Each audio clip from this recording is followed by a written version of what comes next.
Salut à tous, bienvenue sur UFC Analyse et Pronostic, j'espère que vous avez la pêche les amis. On va traiter aujourd'hui l'UFC 306 O'Malley versus Dvalishvili et récap l'UFC Fight Night 242 Burns versus Brady.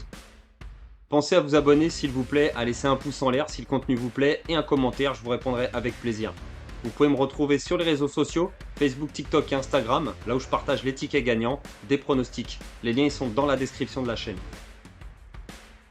Si vous voulez d'autres pronostics, vous tapez sur Google mmaprono.com, vous tombez directement sur le site et les pronos sont très pertinentes.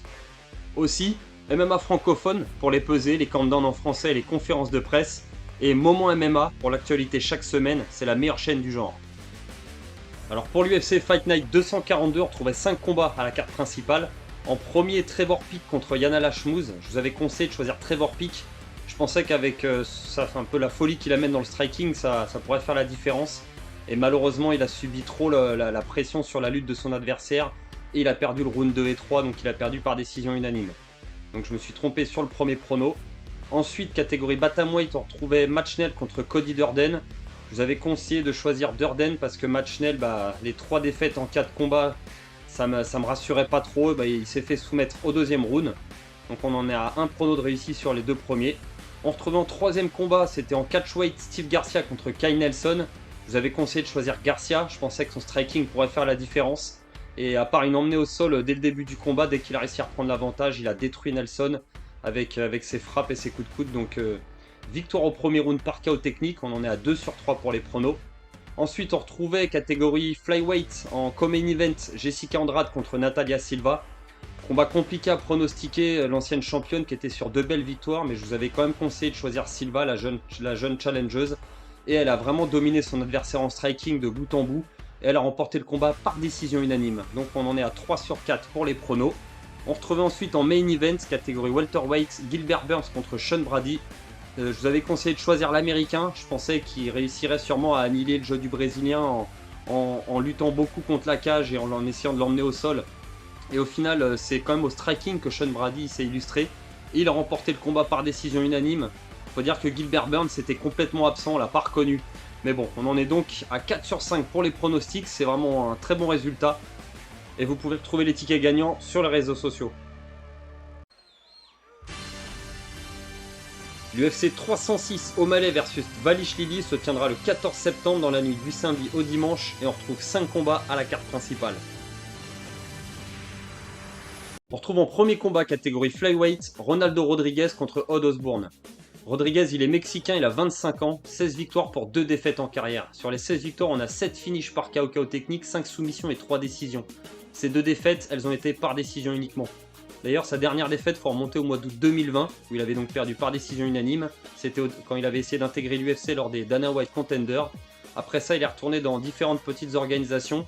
Il a enchaîné les victoires jusqu'à donc revenir à l'UFC au mois de février 2024, où il a soumis son adversaire au deuxième round. C'est un combattant assez complet, hein. il a beaucoup de finitions par KO technique ou par soumission.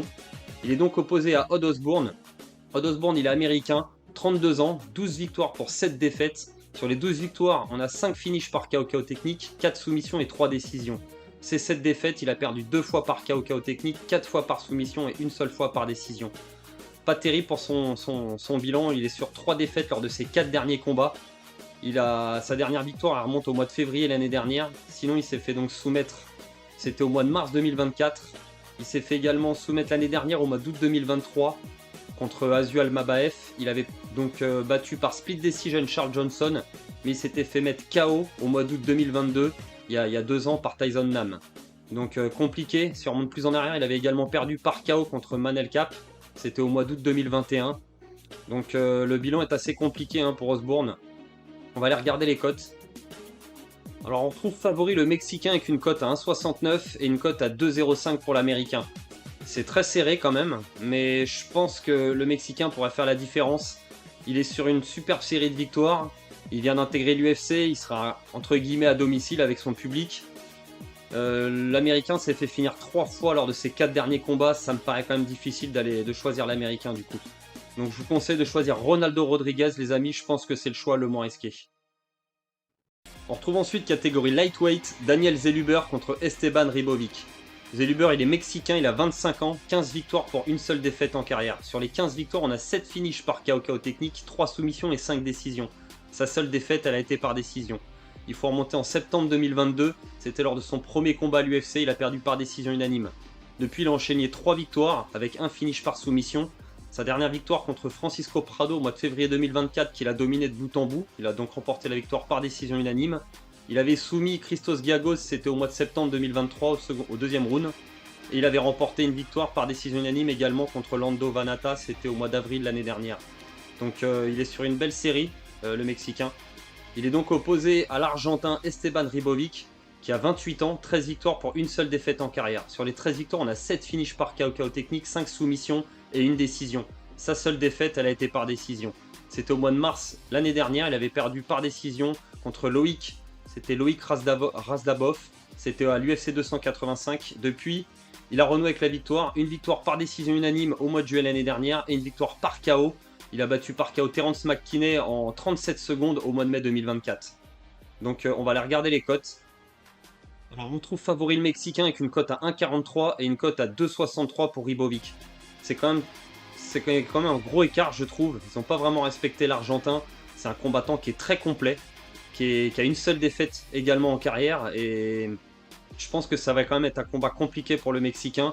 Même si je comprends pourquoi il est favori. Je pense qu'il a un striking de meilleure qualité que Ribovic.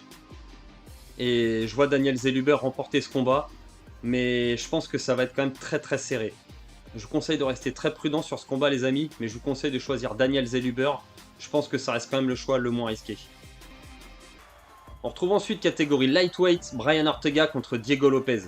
Brian Ortega, il est américain, il a 33 ans, 16 victoires pour 3 défaites en carrière. Sur les 16 victoires, on a 3 finishes par KO technique, 8 soumissions et 5 décisions. Pour ces 3 défaites, il a perdu 2 fois par KO technique et 1 fois par décision. Son dernier combat, c'est une victoire. Il a renoué avec la victoire face à Yair Rodriguez où il a pris sa revanche au mois de février 2024 par soumission au 3e round. Ça avait quand même été compliqué dans le premier round, il avait pris le bouillon, il a même failli se faire terminer. Son combat d'avance, c'était donc sa fameuse défaite contre Yair Rodriguez par blessure, qui remonte au mois de juillet 2022. Et il avait subi une blessure au premier round, il n'avait pas pu continuer. Avant ça, c'était son combat contre Alexander Volkanovski pour tenter de devenir champion pour la ceinture. C'était au mois de septembre 2021, ça fait déjà 3 ans.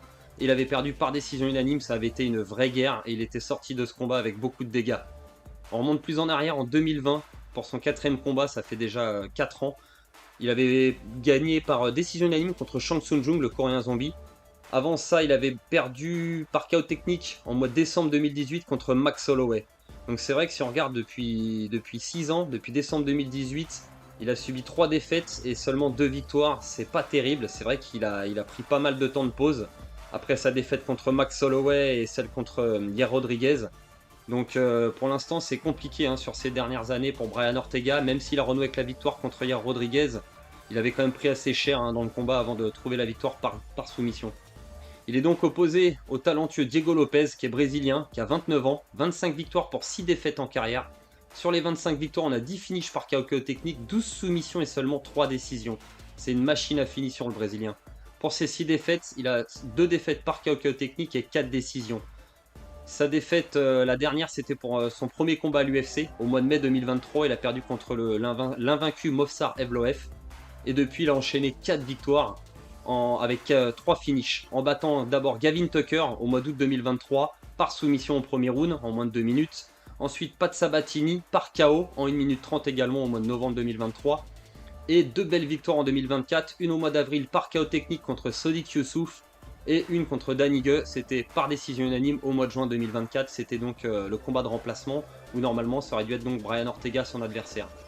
Donc pour l'instant c'est 4 victoires en 5 combats à l'UFC pour Diego Lopez.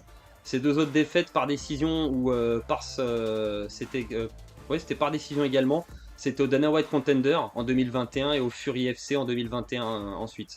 Donc Diego Lopez il est quand même sur une belle série, il est en confiance. Il apporte la guerre dès que le combat commence. Je pense que ça va être difficile pour Brian Ortega, surtout dans le premier round. On va aller quand même regarder. Alors on trouve favori Diego Lopez avec une cote à 1,53 et une cote à 2,33 pour Brian Ortega. C'est logique qu'il soit favori le Brésilien avec ce qu'il a montré lors de ses 4 derniers combats. Brian Ortega, il y a beaucoup de questions qui se posent, parce que comme je le disais tout à l'heure, certes il a remporté son dernier combat par soumission contre Yair Rodriguez, mais on sait que Rodriguez c'est principalement un striker, quand ça va au sol ça devient plus compliqué. À l'inverse de Diego Lopez, qui lui aussi est un striker assez créatif, j'ai envie de dire, ça risque d'être compliqué aussi pour Ortega debout. Je pense que les 2-3 premières minutes, il va devoir faire face à une tornade.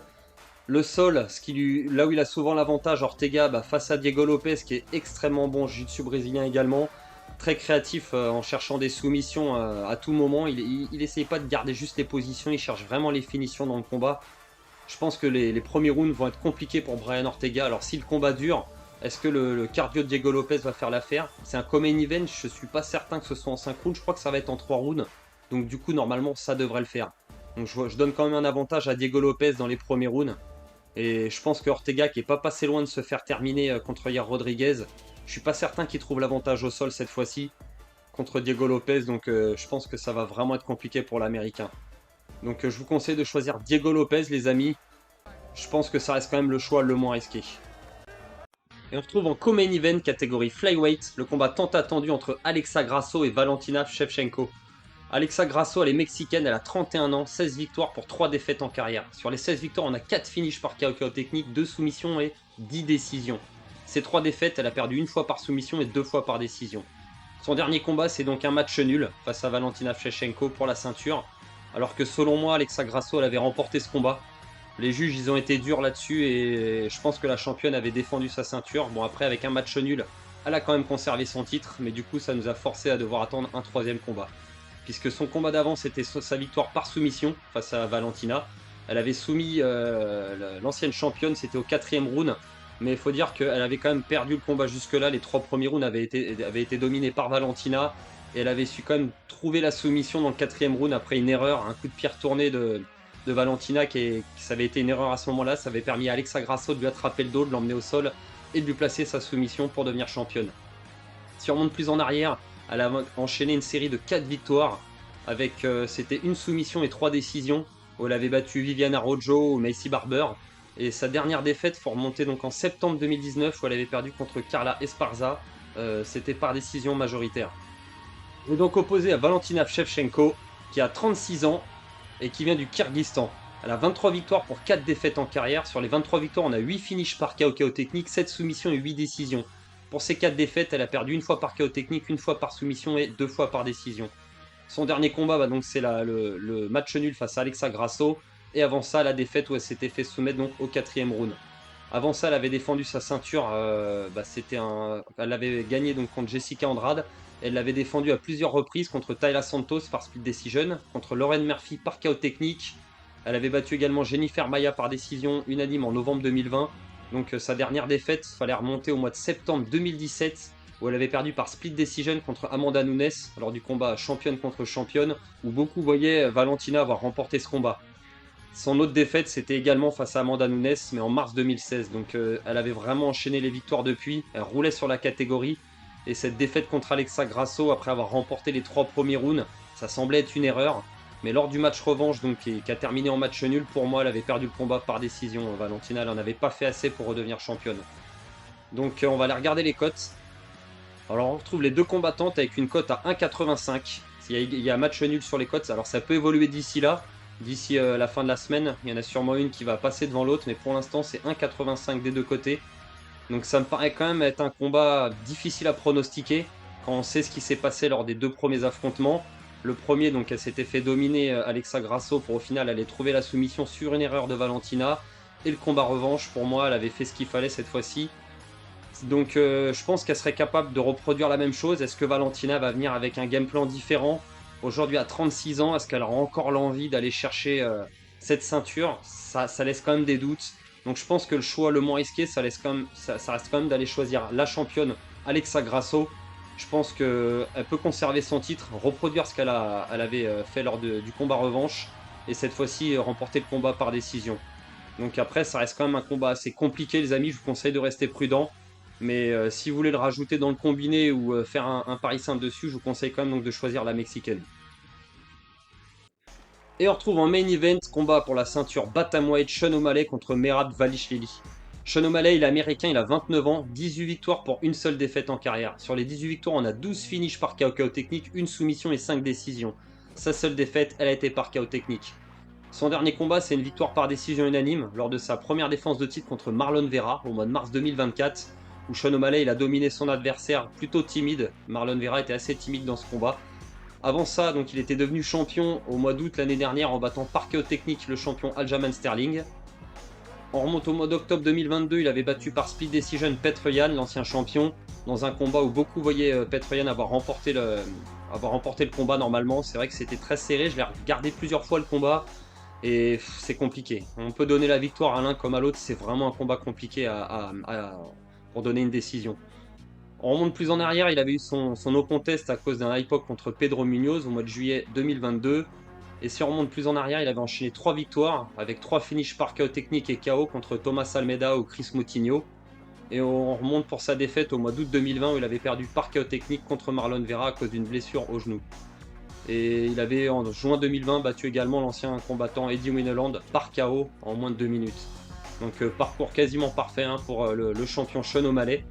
Il est donc opposé à Merab Dvalishvili qui vient de Géorgie, il a 33 ans, 17 victoires pour 4 défaites en carrière. Sur les 17 victoires, on a 3 finishes par KO technique, une soumission et 13 décisions. Pour ces 4 défaites, il a perdu une fois par soumission et 3 fois par décision. Sa dernière défaite, il faut remonter quand même en avril 2018, il s'était fait donc soumettre par Ricky Simon. En fait, le temps était arrivé jusqu'à la fin, mais au final il était dans les vapes, donc ça avait été compté comme une soumission. Et si on remonte en décembre 2017, il avait une défaite par split decision contre Frankie Saenz. Sinon depuis, il a enchaîné les victoires, 8, 9, 10, 10 victoires d'affilée. Il a battu lors de son dernier combat l'ancien champion Henry Cerudo par décision unanime au mois de février 2024.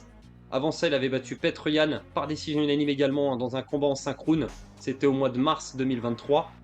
Il avait battu par décision unanime également José Aldo au mois d'août 2022, il y a 2 ans. Ça avait été un combat où il avait vraiment mis à mal José Aldo. On remonte plus en arrière, il avait battu Marlon Moraes par KO technique au mois de septembre 2021. Et si on remonte encore en arrière, au mois de mai 2021, il avait battu Cody Statham, Joe Dodson également au mois d'août 2020, à chaque fois par décision. Donc il y avait eu le KO technique contre Moraes où il s'était fait toucher Merab. Il avait failli se faire terminer, mais il avait su tenir et même aller chercher le finish par KO technique. C'était assez impressionnant. Mais Moraes était dans sa sale série à ce moment-là, il faut aussi le préciser. Donc ça reste quand même un combat assez compliqué à prononcer. Les deux ils sont sur une très belle série, donc on va aller regarder les cotes. Alors on trouve favori le champion Sean O'Malley avec une cote à 1,76 et on retrouve le challenger Merab avec une cote à 1,95. Ça va sûrement encore évoluer d'ici la fin de la semaine, mais pour l'instant le champion est favori, ce qui est assez logique.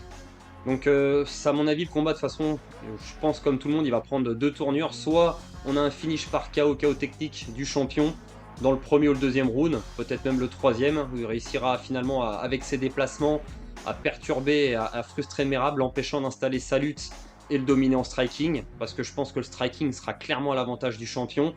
Merab qui est petit, plus court, je pense que s'il fait pas attention, il risque de se faire beaucoup de fois toucher avec les poings. Je pense que la boxe de Sean, elle va le mettre à mal. L'autre version sinon, ça pourrait être donc une victoire par décision de Merab.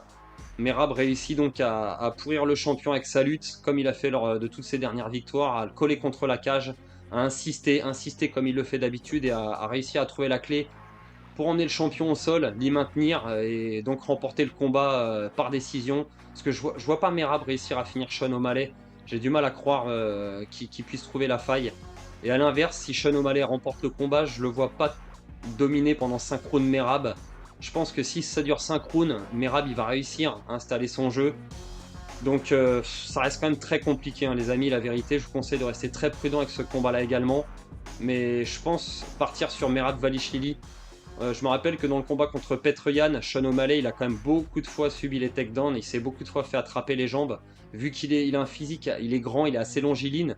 Contre des petits lutteurs assez trapus et costauds comme Merab, je pense que les jambes il va avoir du mal à l'empêcher de l'emmener au sol. C'est vrai qu'il avait très bien réussi contre Aljamain Sterling grâce à ses déplacements. Et il avait fini par le frustrer, le forcer à faire du striking et c'est là qu'il avait réussi à le toucher à la pointe du menton. Contre Merab, je suis pas certain qu'il arrive à reproduire la même chose. Merab, sa lutte c'est différent, son style il est différent de Aljamain Sterling. Et sa lutte en enchaînement, je pense qu'elle va être compliquée à défendre pour Sean O'Malley. Même si Sean O'Malley il arrive au début, qu'il arrive à peut-être se relever, à trouver la clé plusieurs fois pour se relever, je pense qu'au bout d'un moment, il va finir sur le dos. Comme ça s'était passé avec Petr Yan. Et je pense que ça va être compliqué pour lui. Donc s'il réussit pas à s'en sortir avec le striking dans les premiers rounds, je pense qu'il va subir la loi de Merab jusqu'à la fin du combat. Donc je vois une victoire par décision de Meradvashvili. Donc je vous conseille de choisir Merab les amis. Mais je vous conseille de rester très prudent parce que c'est un combat où ça peut vraiment aller dans les deux sens. Voilà les amis, on en a terminé. J'espère que ces pronos vont être bons et surtout qu'il ne va pas y avoir de changement sur la carte principale, même s'il y en a quasiment chaque semaine, on commence à avoir l'habitude. On se retrouvera la prochaine fois pour une vidéo où on va analyser et pronostiquer l'UFC Paris qui se tiendra le 28 septembre. Ce sera l'UFC Fight Night 243, Moïcano versus Saint-Denis. On aura également Nassor Dinimavov contre Brandon Allen. On retrouvera les Français William Gomis, Kevin Jousset ou encore Fares Ziam. Voilà les amis, n'oubliez pas de vous abonner s'il vous plaît, et il ne me reste plus qu'à vous dire de faire très attention avec les paris sportifs, c'est dangereux et risqué. Jouez toujours de façon ludique et réfléchie de l'argent que vous pouvez vous permettre de perdre. C'est bien entendu interdit aux moins de 18 ans. Si jamais vous êtes en détresse d'argent, n'hésitez pas à appeler le numéro qui est écran pour vous faire rire. Sur ce, je vous souhaite une excellente soirée et je vous dis à la semaine prochaine. Ciao à tous.